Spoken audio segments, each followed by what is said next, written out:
নওগাঁ জেলার মহাদেবপুর উপজেলার উত্তরগ্রাম ইউনিয়ন পরিষদের চেয়ারম্যান মোহাম্মদ আবু হাসান মণ্ডলের বিরুদ্ধে এক চাঞ্চল্যকর জালিয়াতি ও দখলদারির অভিযোগ উঠেছে। নওগাঁ থেকে বিশেষ প্রতিনিধি সাইদুল ইসলাম হেলালের তথ্যচিত্রে দেখুন বিস্তারিত।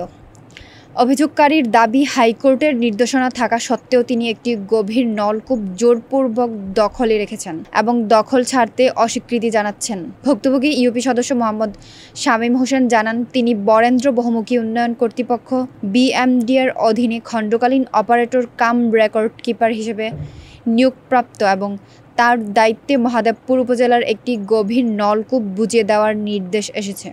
আমি পরীক্ষা দিয়ে নিয়োগ পাইছিলাম। পাওয়ার পরে শহীদুল মেম্বার চিটিং করে একটা রিট কপি আনি দেখায় আমাকে ডিপটা বুঝায় নাই।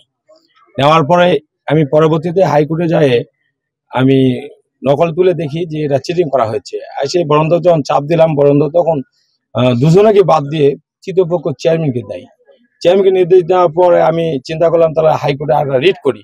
রিট করার পরে আমাকে তখন হাইকোর্ট রায় দেয়। রায় দেওয়ার পরে চেয়ারম্যানকে বরেন্দ্র কর্তৃপক্ষ একটা চিঠিও দেয়।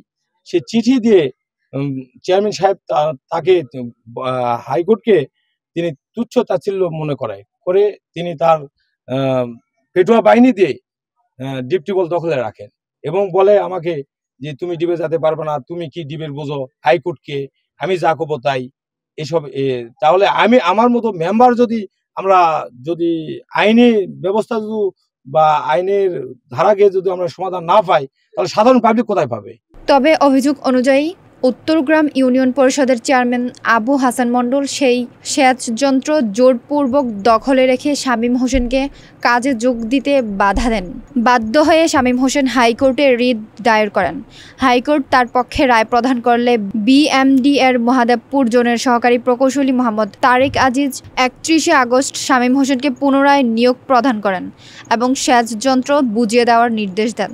কিন্তু অভিযোগ রয়েছে, চেয়ারম্যান হাইকোর্টের সেই নির্দেশও উপেক্ষা করে গভীর নলকূপটি নিজের দখলে রেখেছেন। জমিনে আমরা ঠিকমতো পানি পাই না, জমিন ফেটে ফেলায়, এই ফেটে ফেলার কারণে ধান ধনের ফসল কম হয়, কৃষক বিভ্রান্তির মধ্যে পড়ে যায়। যার কারণে এই ডিপ নিয়ে যে ইতিপূর্বে যে খেসাল হয়েছিল, প্রথমে স্থানীয় মেম্বার শামীম হোসেনকে ডিপ টিউবওয়েল দিয়েছিল, দেওয়ার কারণে বিরোধ পার্টি শামীমকে অমান্য করে, শামীমকে ধোঁকা দিয়ে ভুলভাল কাগজপাতি বুঝে দিয়ে তার ডিপ টিউবওয়েলকে নিয়ে নিয়েছিল। এমনকি শামীম হোসেন দাবি করেছেন, তিনি সেচ যন্ত্র বুঝে নিতে গেলে তাকে প্রাণনাশের হুমকিও দেওয়া হয়েছে।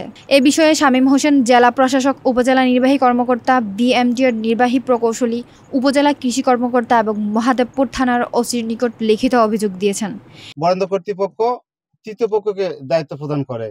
তৃতীয় পক্ষ হিসাবে এখানে দায়িত্ব প্রদান করে স্থানীয় চেয়ারম্যানকে।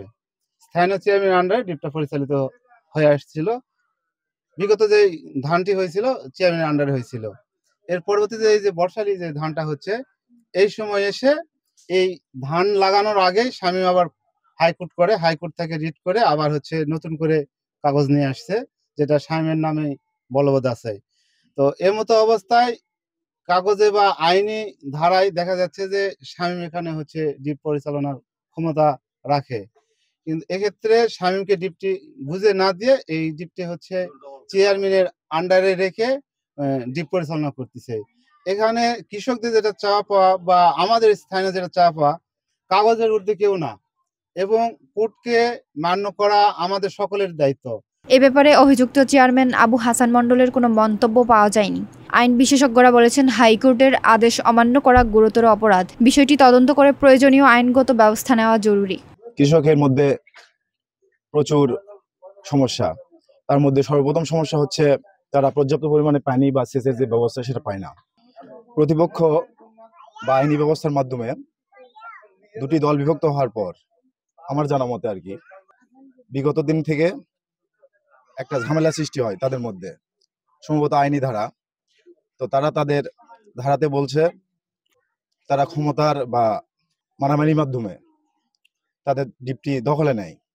তো এরকম অবস্থাতে আমাদের চাওয়া পাওয়া একটাই, যে সুস্থ স্বাভাবিকভাবে যেন কৃষকের মধ্যে পানি বন্টনের যে বিষয়টা আছে সেটা পায়, আর উপরোক্ত আইনের যে বিষয়টা সেটা যেন জনগণের মধ্যে বন্টন করা হয়।